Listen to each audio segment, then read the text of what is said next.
Welcome to Money on Tap.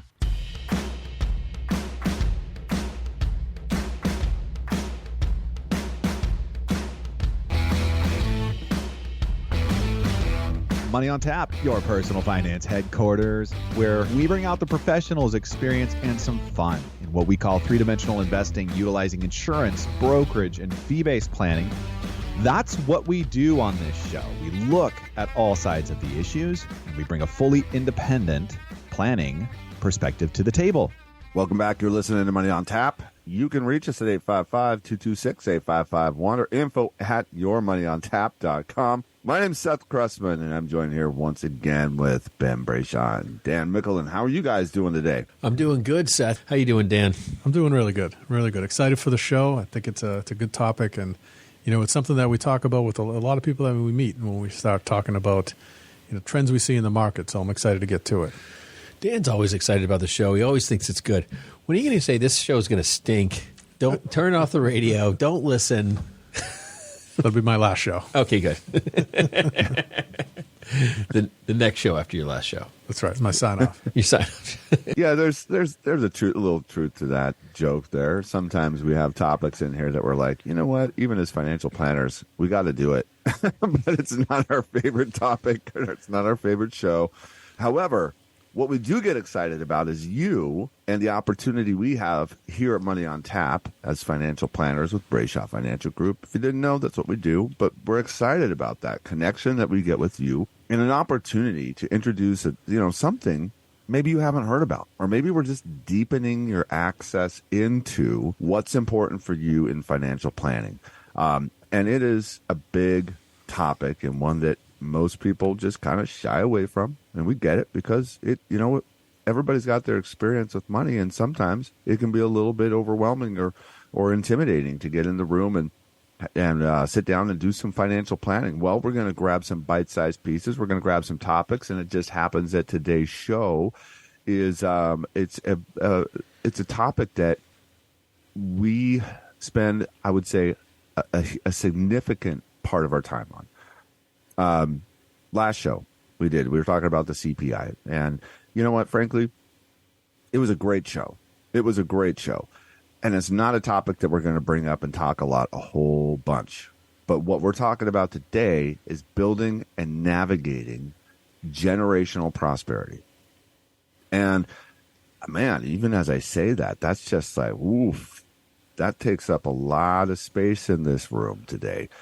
And it's just critical and important, and we're passionate about that. We're passionate about building wealth for our clients and generational prosperity for not only their children, their children's children, but the organizations and the projects that they're passionate about.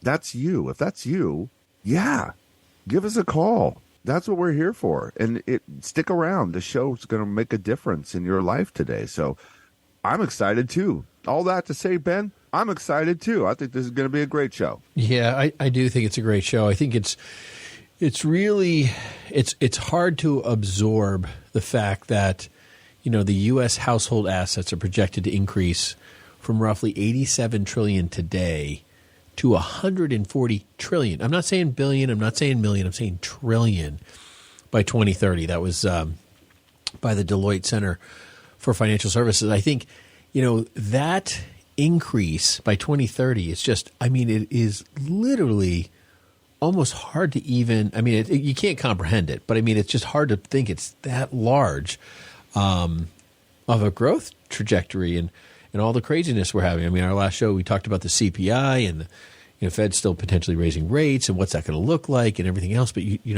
when you look at that massive time horizon of wealth growth and what that looks like, it's pretty astronomical. And navigating that is, and being a good steward about what God has, put in your life and what you're in charge of and handling, and that's a tall order, and it can get daunting and overwhelming for people, all the time. It's amazing when you meet with people, and there's not a lot of people out there that necessarily have this kind of wealth today. There's a lot of people that we work with that have gifting in mind, and they're able to take care of the next generation in some ways.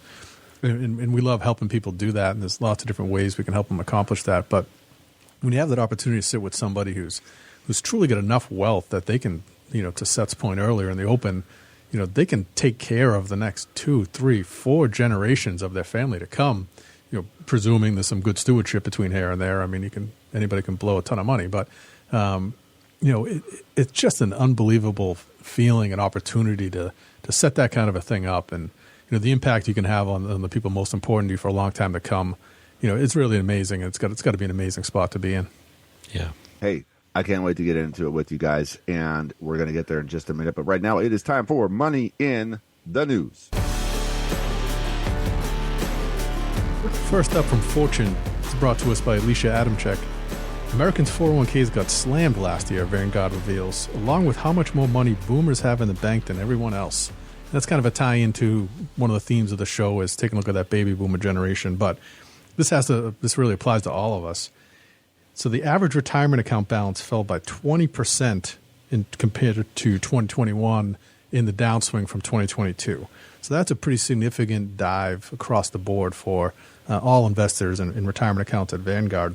In 2021 closed with a record high of an average of $141,542 in each account, down to $112,572 last year. And the median balance fell from $35,345 to $27,376.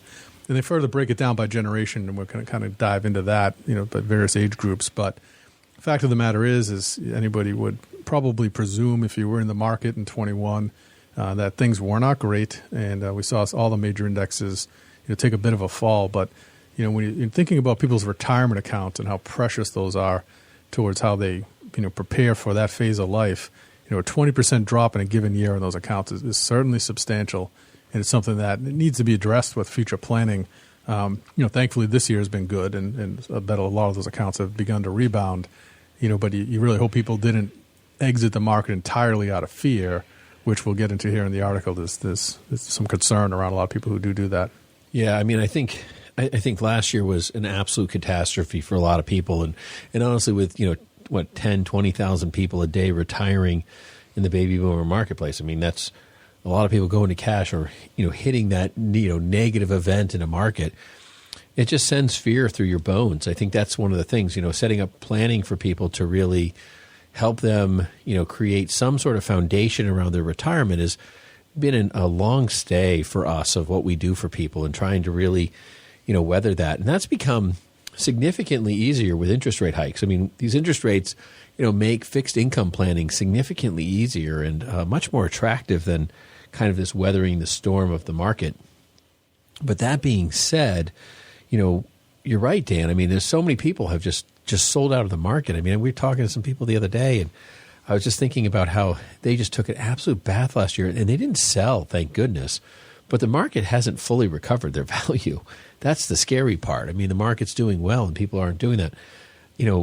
When you really think about your money, if the if you have $100,000 and the stock market goes down 10%, you have $90,000 after that loss, and then you need 10% of that for income, another $9,000 of the 90, you're left with $81,000. I mean, just to get back to square one after a big, huge hit. I mean, 10% is not the hit we had last year. It was a lot worse than that, right? 30% for some people, maybe even more. To go from $81,000 back to $100,000 is a 24% rate of return. That is a huge. I mean, how many times do you outperform the stock market's return by over 2x? I mean, it's, hedge fund managers hope to do that. So, at some point in time, you have to realize that compounded loss makes, down market years tremendously more difficult. And if you don't stay in and you don't have any recovery because you sold out because you were in fear, you just doubled down on that loss. Yeah. One of the things that I did like seeing here was that despite the industry uncertainty, there is a higher contribution rate. And, for the most part, overall, women are contributing more than men. That's a statistic that stays and remains stable. But more so, what I love seeing here is that Vanguard's publishing that the report is 83% of the participants are contributing and at an average of 7.4%. So that's better and higher than we've seen in previous segments. Some of those were like December of 2017. Anyways, there was just a better participation rate. Overall, that's a healthy trend to see in this marketplace, and especially continuing to see those increases through periods of time of uncertainty. That's what we want to see overall as investors, or for our investors, to just stay invested and continue to increase those contributions, especially as they get older and they start to look, more towards those retirement years. So I was pleased to see that. I thought it was interesting here too. It says only 3% of active participants in retirement plans there. So these are payroll deducted employer plans, but only 3% paused those contributions. So even though things were in a kind of a downward spiral, people more or less stayed true to form and continued their contributions, even though there's a lot of psychology would tell you that people will stop doing that. But, by and large, that tells you that people did exactly the right thing. When the market's in a downtrend and you're not yet retired, buy more, keep contributing, keep getting into that lower priced opportunity, knowing that you don't need those shares and those stocks until some date further out in the future. I'd be curious if they could tease out a lot of these plans are doing auto increases in the contributions of roughly 1% a year, and how much of those increases were kind of created by that automated service, or if there was really, just people were plugging in the money on tap and actually listening to what we've been telling them to do.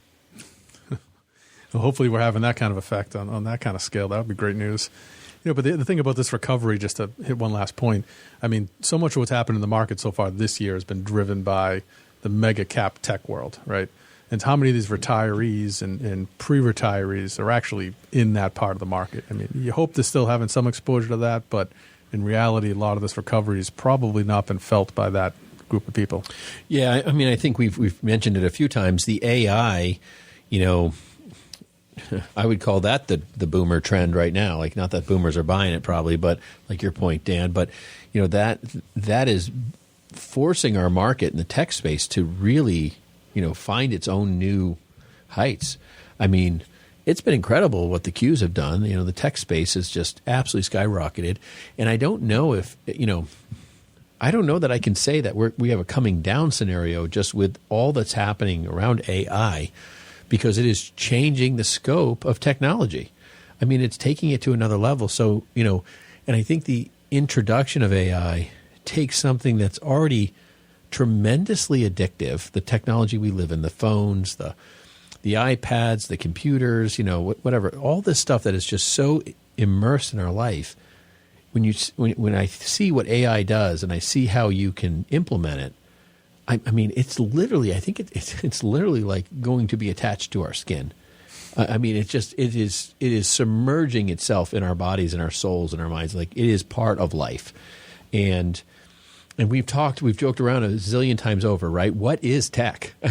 What do you own that isn't involved in technology? So there's a lot to be said and a lot of questions to be raised of, when does this end? So, yeah. And you're right, Dan.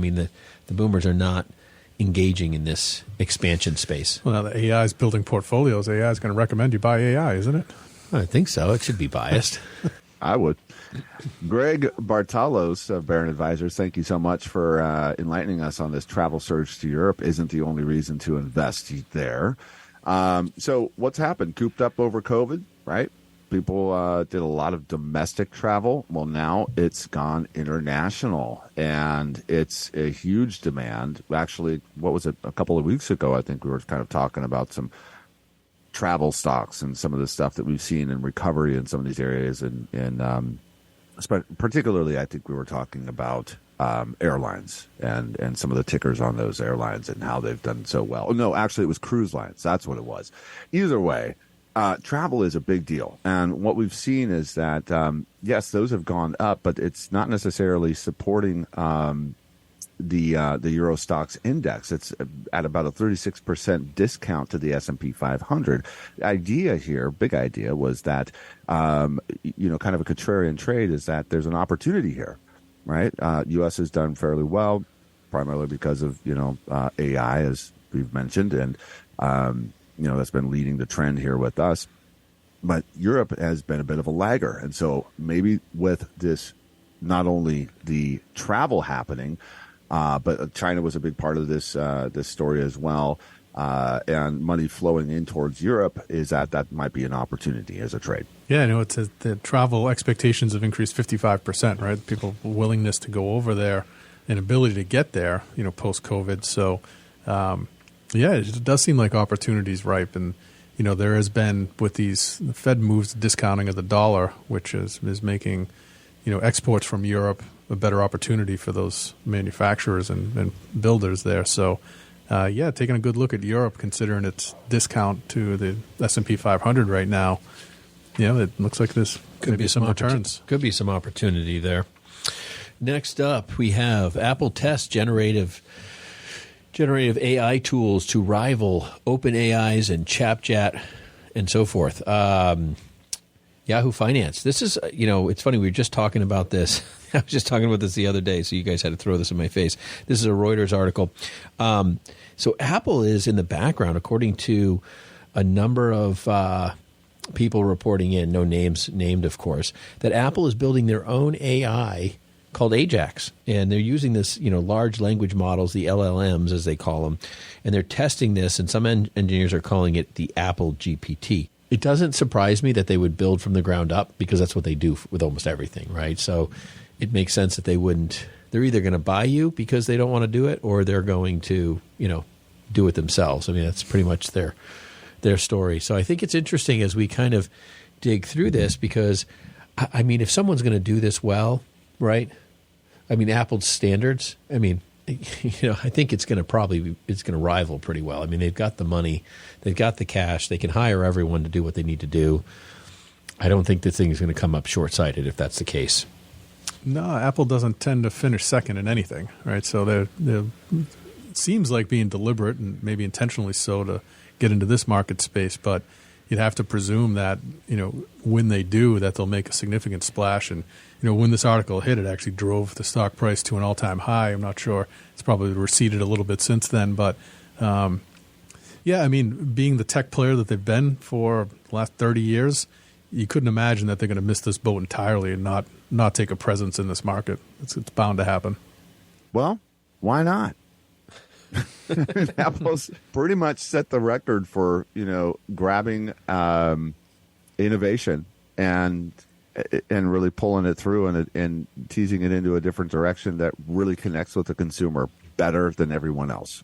Am I wrong? I mean, we're all kind of in this AI boom in one way or another, but maybe we're not all out there using the ChatGPT model because maybe it just hasn't become, our personal assistant yet, and we haven't figured out how to do that. And I think that's where they're going with this, is how do they really get this personal assistant in the form of the AI. And that's one of the things I loved about it is, Apple doing it again. You guys, this is great stuff for us to probably pay attention to, if not today down the road. I know we're going to have lots of fun conversations actually behind the scenes on this stuff. And we can't wait to share all that information with you down the road. You're listening to Money on Tap. You can reach us at 855-226-8551 or info@yourmoneyontap.com. We are talking about building and navigating generational prosperity today.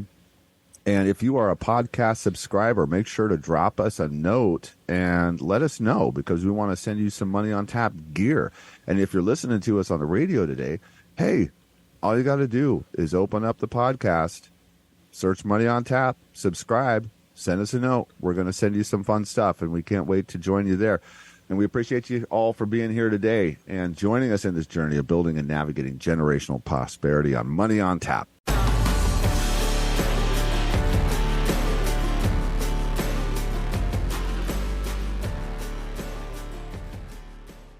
Hello, everyone. This is Dan Mickle of Brayshaw Financial Group. Are you looking for professional guidance to kickstart your investing journey? Look no further. Brayshaw Financial Advisors are here to help. Our team of experts will provide you personalized advice tailored to your financial goals. Visit us at BrayshawFinancial.com today and schedule your free consultation. Brayshaw Financial, investing made easy. You can reach us at 855-226-8551 or email us at info@yourmoneyontap.com. And now, more Money on Tap with Ben, Seth, and Dan.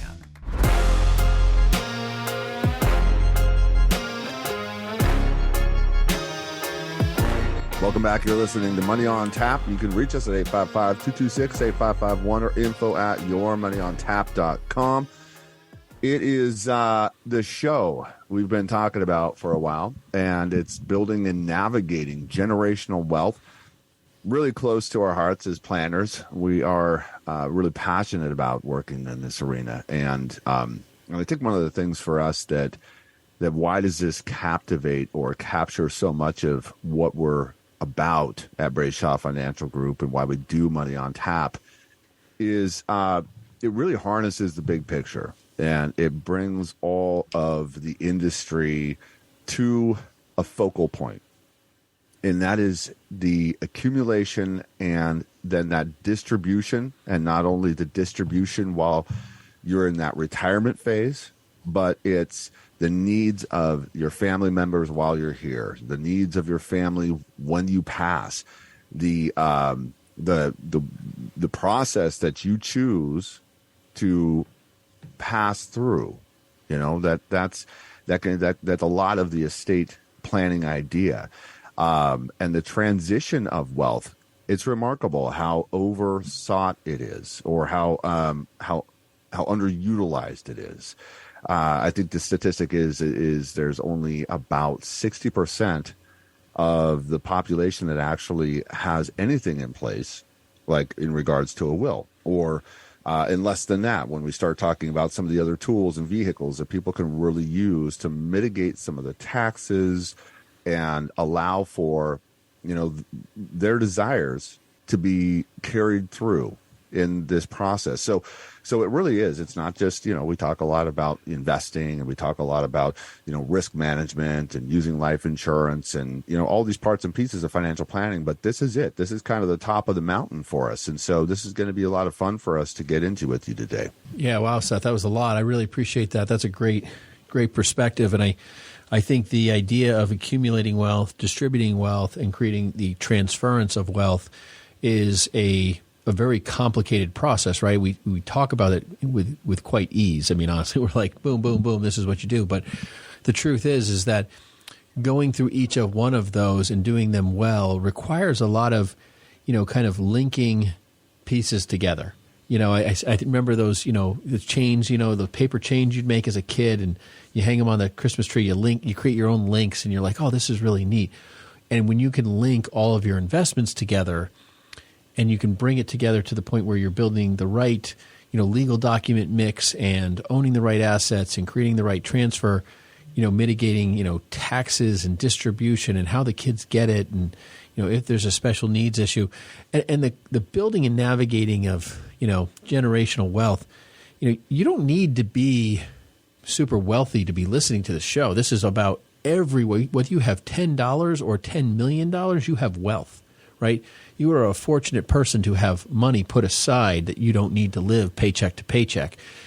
And I think how you do the very best with that is the stewardship we're called to have. I just think that you can do it.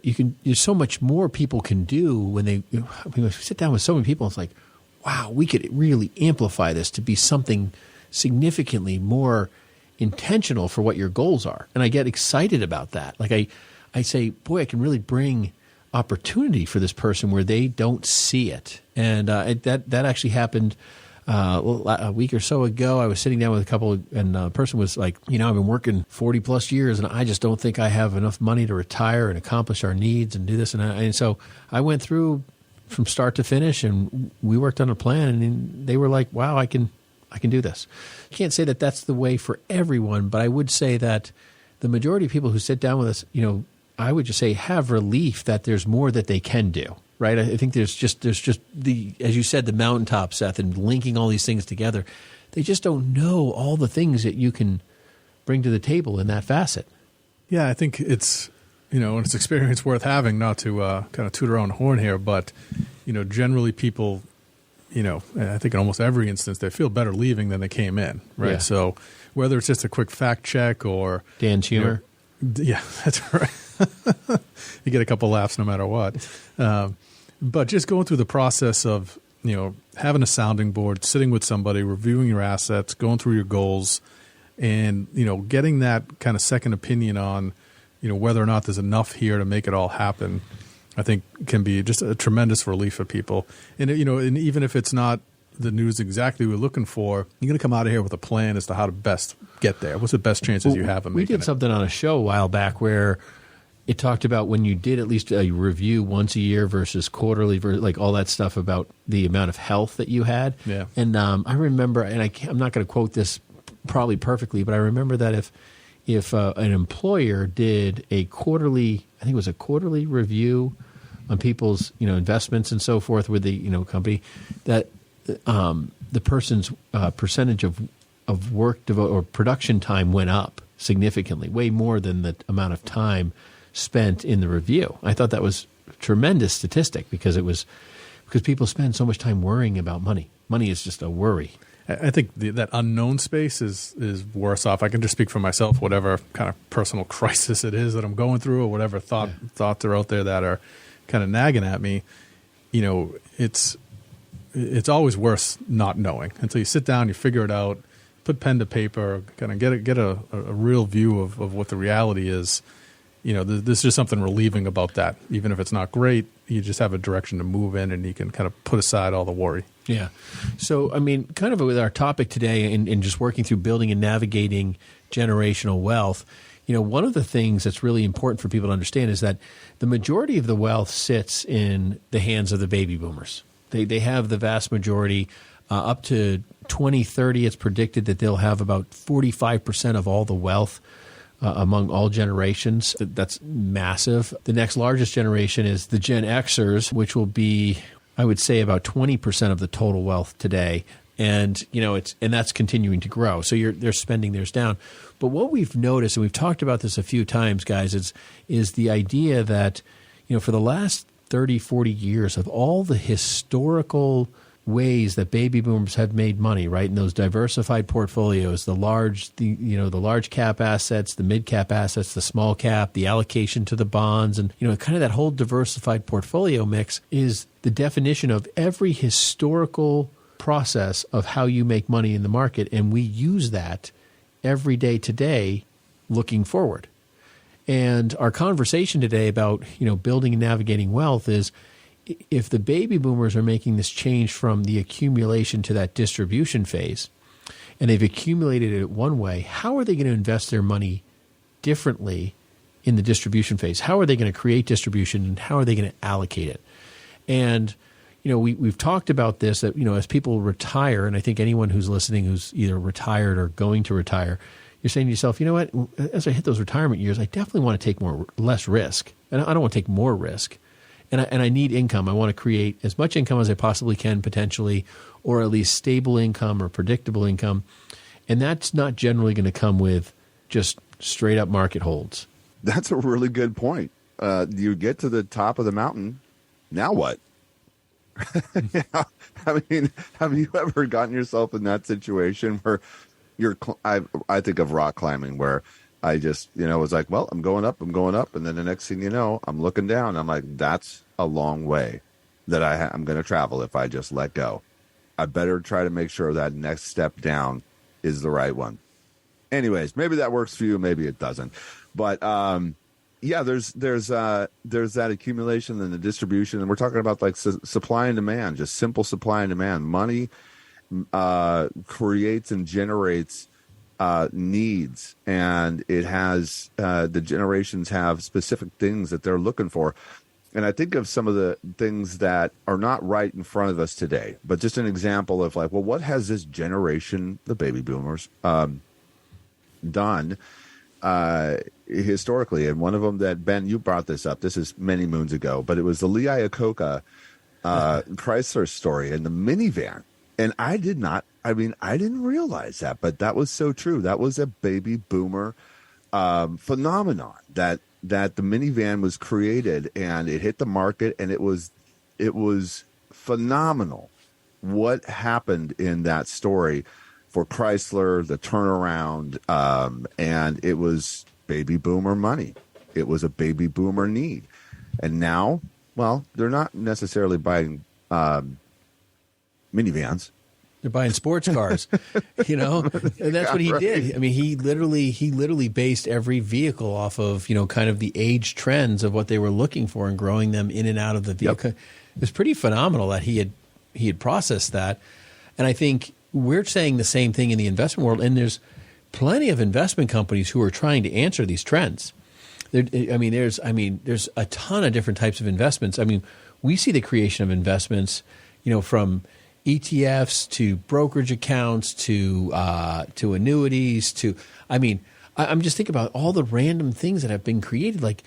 Pershing, our broker, the clearinghouse for our broker dealers, the largest clearinghouse in the world. They're owned by Bank of New York Mellon. They came out with FDIC coverage that covers an individual person up to $2.5 million, not $250,000, or $5 million for a joint couple. And I'm thinking to myself, total baby boomer answer for people who have garnered a ton of wealth and need to park cash and want to feel secure. We have created investment product after investment product after investment product, and yet people come out of retirement and they say, well, I'm just going to continue investing the way I was because it grew from there, and they don't understand that that's not how creating generational wealth and navigating that retirement years is really handled. All right. Well, you're listening to Money on Tap. You can reach us at 855-226-8551 or info@yourmoneyontap.com. And if you are out there in the podcast world, just hit the subscribe. Let us know, and we will send you some Money on Tap gear. If you're listening to us via radio, just head over to the podcast and subscribe. Get caught up on some shows that really are maybe tailored or specific for you. And we'd love an opportunity to connect with you here at Money on Tap. We'll be right back. Are you looking for professional guidance to kickstart your investing journey? Look no further. Brayshaw Financial Group and our planners are here to help. Our team of experts will provide personalized advice tailored to your financial goals. Visit BrayshawFinancial.com today to schedule your free consultation. Brayshaw Financial, investing made easy. We appreciate you listening to Money on Tap with Ben, Seth, and Dan.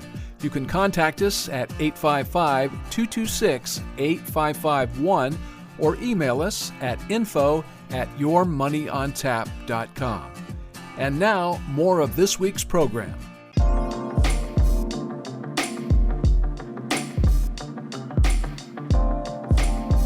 Welcome back. You're listening to Money on Tap. You can reach us at 855-226-8551 or info@yourmoneyontap.com. We are diving into building and navigating generational wealth. What we've been talking about is the greatest generation.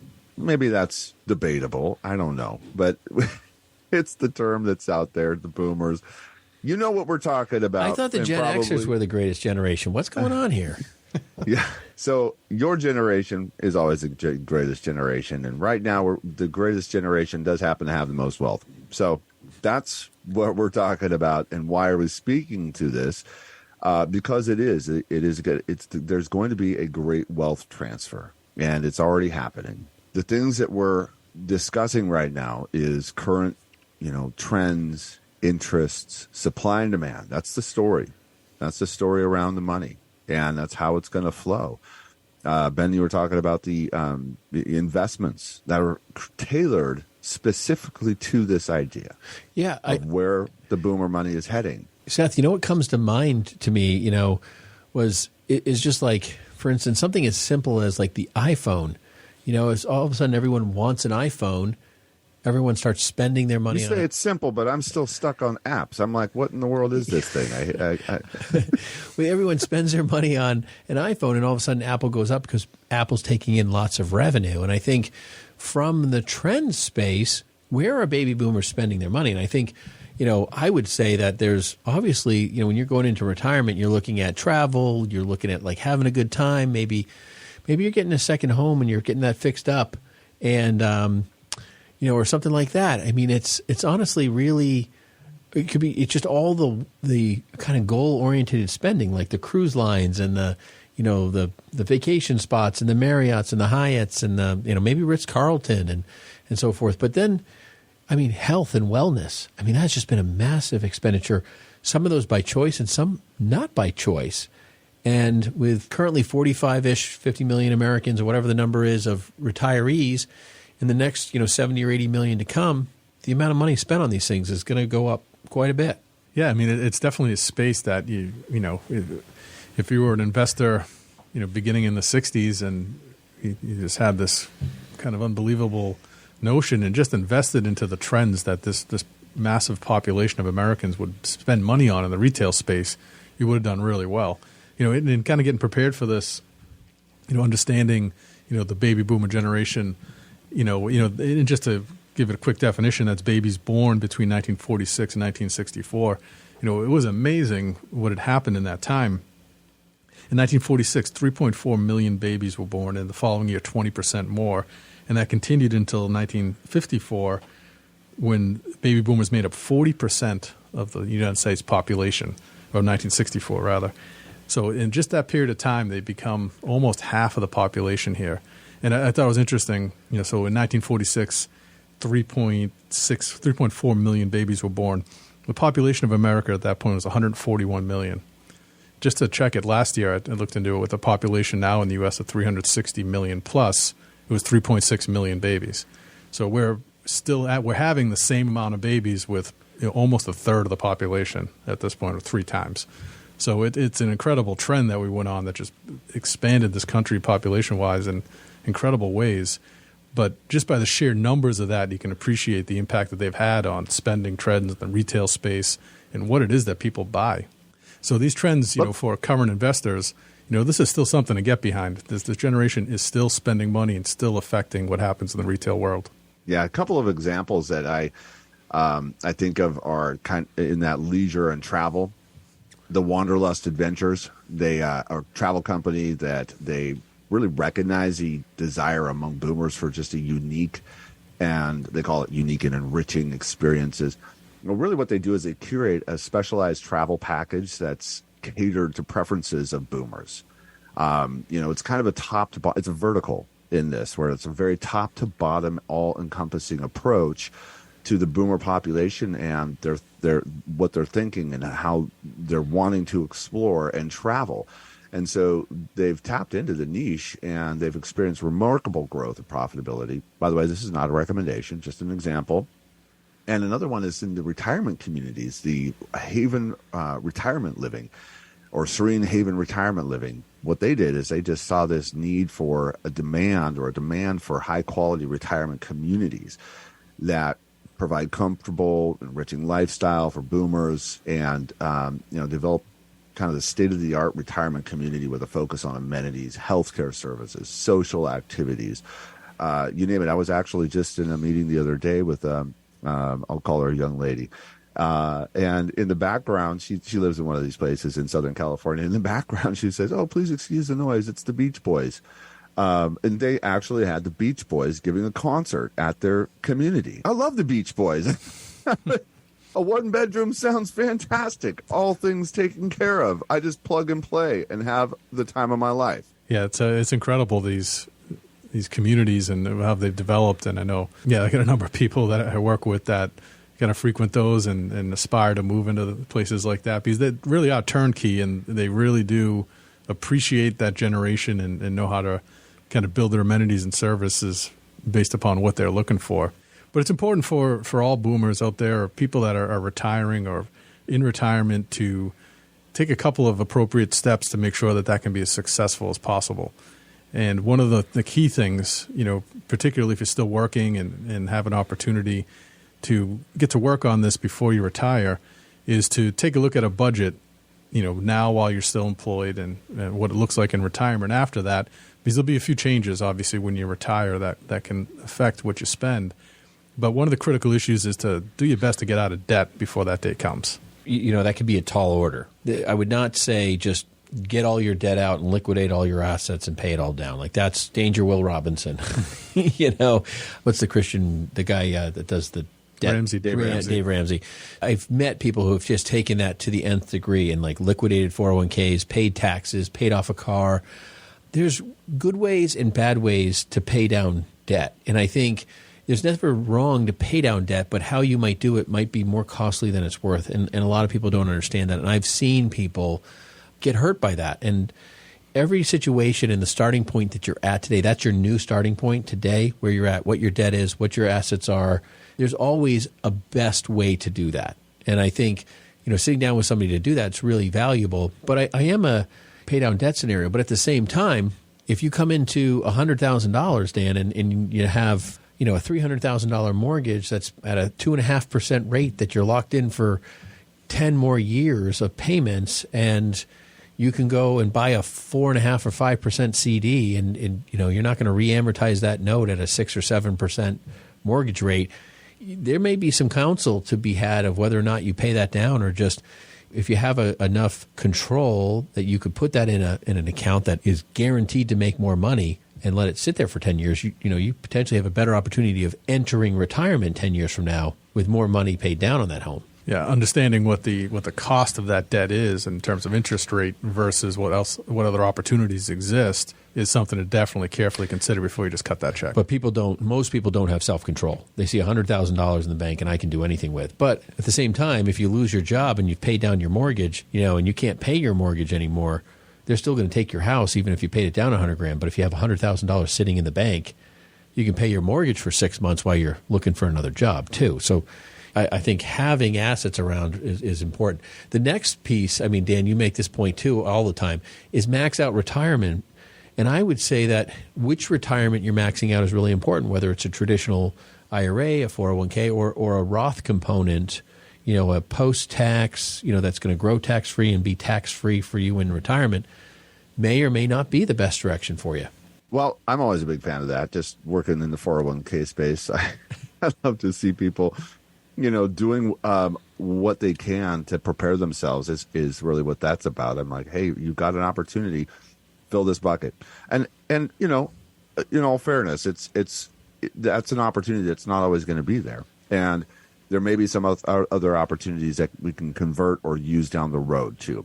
And just, shooting from the hip, folks, that's one of the things I just want to caution. We're having some very strong advice or recommendations here for you today. And the danger here, if you're doing this outside of a plan, you can really not align yourself with what you're going to need in the next 5-10 years, because it might just warm your heart to say, I'm going to go max out my retirement. But you might have forgotten some other things that we're talking about here today as well. Like, for instance, hey, let's create predictable income. And maybe there's a blend of contributing to that retirement plan and also pulling some money or putting some money aside in a different form. Maybe you want to start using some variable annuities with some, with some different purposes around that. There's all sorts of different vehicles in here. But when we start heading towards that predictable income, which happens to be where we started off talking about in the accumulation phase, and I've done the large cap and the mid cap and all those different, growth strategies. When we start talking about predictable income, if you have an engine, and I'm just going to call it an engine, it's your instrument or your investments that you've been growing from, those go up and down. And if you have an engine that's going up and down, how do you know that you're at the right time to go ahead and take income from that? Is that how it's a very challenging piece to work through if you're doing it yourself, even if you're a professional, monitoring that, pulling the right amount, putting it in the right place. It's not necessarily the most stable way to go. So predictability is huge. Yeah, Ben. Yeah, no, I was just as you're talking about this and predictability, it's like, I don't think we've been at a better time right now. Whether it's an annuity, variable, fixed, whatever, or whether it's a bond or a fixed income strategy or something, there is more opportunities right now today than there were a year ago or for the last, say, 10 years of fixed income strategies that have come about that have really created opportunity for people that a year ago or the last decade did not exist, because it was like people would come in and be like, I need guaranteed income. It's like, well, bonds are going backwards, and they're probably going to go further backwards as rates go up at some point. Now rates have gone up, and now new bonds are opportunistic, and old bonds are underwater. And so, there's just lots of things you can do, and it could be even CDs. There's 1,000 things under the sun. But, you were talking about all the different vehicles, these new Lee Iacocca kind of vehicles in the investment world, whether it's annuities, structured products, or bonds or CDs, they all have a competitive space now to really provide fixed income in a way that has been, I think, one of the strongest in history. And, what an opportunity for the entire baby boomer community to really embrace whichever one is good for them. Because, I know people have sat down and I'll never buy an annuity, or, bonds are just a waste of money. And it's like, these things are constantly moving, just like you were saying, Seth. But we could talk about that for 10 hours. What I would like we have. We probably have. So what I would like to do is just move to and ask Dan, from a budget strategy. We talk about retirement budgets, but I want to talk about yet to retire and retired. You want to chat a little bit about that? Yeah, when you've yet to retire, and presuming it's a married couple, everybody's got jobs. There's a lot of kind of individual travel. So you're using two vehicles, you're filling two tanks, you're having different meals and situations because you're just unable to do all of that together. Whereas when you do ultimately retire, you think in practical senses you'll need one vehicle, you fill in one tank, you're probably eating together, probably spending more time at home for some of those meals. So it's fair to say that there will be a reduction in money spent on a regular basis. There might be more money spent on vacations and special occasions, but that day-to-day, week-to-week, monthly budget can probably reduce to a half or two-thirds. Yeah, I would even say, that's included in the idea or the conversation of people say, well, I'm going to travel, so even though I'm going to have a reduction in that, I'll count for my traveling as that additional money. I usually see people like 5 days a week, they're having coffee on the balcony, or they're doing this or whatever, or they're working on the yard, and they just don't spend the money they were going to spend. And that's even after the trips. There's always that outlier, but the vast majority of people don't even spend half to two-thirds of their previous income, even though people say, I need you to provide me the same income because that's how I live. And they don't understand the amount of waste working and traveling and all that stuff does. You're listening to Money on Tap. You can reach us at 855-226-8551 or info@yourmoneyontap.com. When we come back, we're going to be talking about the wealth transfer to come. We'll be right back. Hey, Seth Cressman with Brayshaw Financial Group. Are you looking for professional guidance to kickstart your investing journey? Look no further. Brayshaw Financial Advisors, we're here to help you.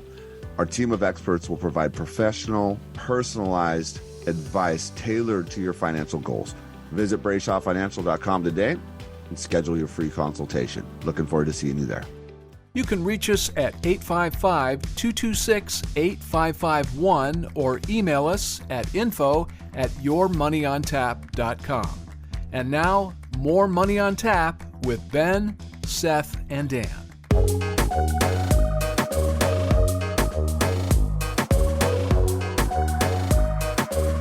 Welcome back. You're listening to Money on Tap. You can reach us at 855-226-8551 or info@yourmoneyontap.com. And I do want to just put out there one more time, if you're out there in the podcast world, thank you for the subscribes and thank you for dropping us a note, because we love hooking you up with Money on Tap gear. And if you're just foaming at the mouth and haven't figured out how to get over to the podcast world, just drop us a line, 855-226-8551, and we'll get you over there and also get you some Money on Tap gear. So we're going to be talking about wealth transfer to come, right? Here's where we're going with this, is that there's a lot of money coming down the pipe. People are going to be passing away. That's the transfer and the inevitability. Oh, that was almost as bad as anonymity, but all right, it's going to happen, guys, and people are going to pass away, and when they do, there's going to be transfer, and that's what we're talking about. So, what can people do in that preparation? Seth, you're the only person can talk about someone passing away, and I feel good about that. Is that what you've kept me around all this time? Oh, that's nice. I feel like I'm going to do the bright and shiny. Don't look here. All right, so we're going to talk about, guess what? Our favorite, life insurance, right? Why would this be important? I'm hoping that you already know, but we're going to go ahead and dive in and just grab a couple things here for you. We want to make sure you have something to bring back to that coffee table and have a good conversation tonight. Yeah, I think we chatted about this a couple different ways, but I mean, my grandfather was like a debit collector. I mean, that's like, for anyone listening that knows what that is, it's like they go around to your house and collect a nickel or a dime to pay for your life insurance. I mean, that's what they did. And they would, turn it in. So just crazy that that he did that. And there's probably people listening to our show today like, I remember that time. And it's just interesting. But life insurance has been a generational caring event. I think life insurance has kind of gotten a bad name over the last 100 years or 50 years or whatever, because, a number of ethnic groups, I mean, whether you were, Italian, Irish, Jewish, I don't know, Armenian, whatever it was that you came into America, you would start getting a job and you'd buy life insurance. It was like a standard because the entire purpose was to help the next generation, to give them the next leg up, because you did the whole you lived in poverty, but you paid your life insurance. And it was just an interesting time for what life insurance is. And now it's kind of seen as a financial burden. Like, why would I do that? I don't really need to provide for my kids because I have all this wealth.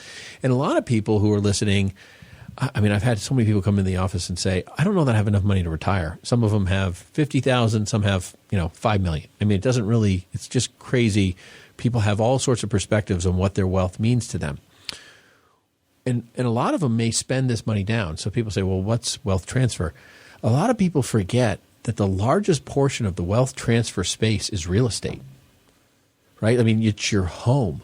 Like, you spend all your retirement money down and so forth and whatever, and then your kids get this, what was a $500,000 home maybe, and now it's $1 million. Maybe it's $1.5 million in 20 years or whatever. We've seen real estate just skyrocket.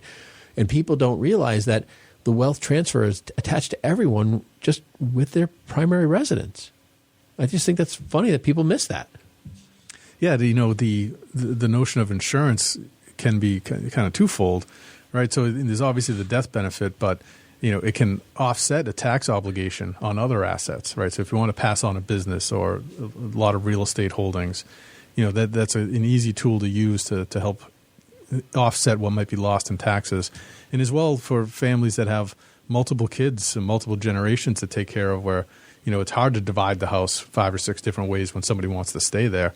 Well, you can use insurance to offer cash to your beneficiaries who won't stay in the house, who live someplace else in the country, but you want to treat them fairly or in some sense equally. Well, insurance can be the offset to that as well.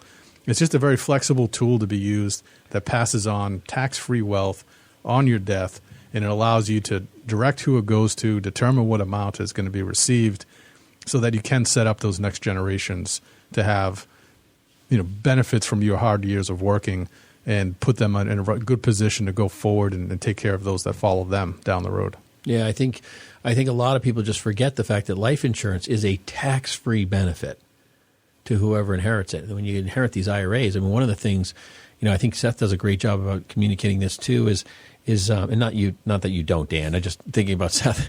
We were chatting about this just the other day that if you leave your IRA to your children, they could be inheriting it at 1950s tax levels of 60, 70, 80, 90% taxes. And it could just literally wipe all that money away. And we were talking with a client last 3-4 weeks ago, just saying, yeah, I know you're not required to take minimum distributions, but let's start taking IRA distributions now, because we know exactly what tax bracket you're in. With $14 trillion of new national debt, we don't know where the tax brackets are going. Yeah, another one of the things I love is the conversion of an IRA into a Roth IRA in that early retirement zone. A lot of the time people aren't needing that income at that time, or the income has come down into another tax bracket. And so there's an opportunity that often gets missed in that, as well as step up in cost basis. That's another area of opportunity that gets missed out on a lot. Folks, you have been listening to Money on Tap. And you know what? Hopefully you've heard part of your story here today. We've covered a lot of ground. Eventually, we're all in this time zone or in this path of, wealth transfer.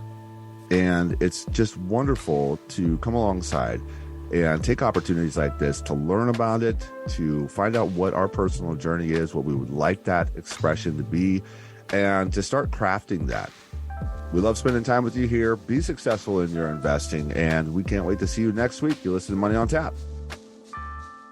The views expressed are not necessarily the opinion of this radio station and should not be construed directly or indirectly as an offer to buy or sell any securities mentioned herein. Investing is subject to risks, including loss of principal invested. No strategy, product, material, or tool mentioned can assure a profit nor protect against loss. Please note that individual situations can vary. Therefore, the information, products, materials, or tools mentioned should be relied upon when coordinated with individual professional advice. Past performance is not a guarantee of future results. This show may be subsidized in whole or in part by a product sponsor or issuer. Securities and advisory services offered through SagePoint Financial Incorporated, member FINRA SIPC, and a registered investment advisor. All other services offered through Brayshaw Financial Group LLC are independent of SagePoint Financial. SagePoint Financial and Brayshaw Financial Group do not provide tax or legal advice. Main office is located at 116 South River Road, Bedford, New Hampshire, 03110, and can be reached at toll-free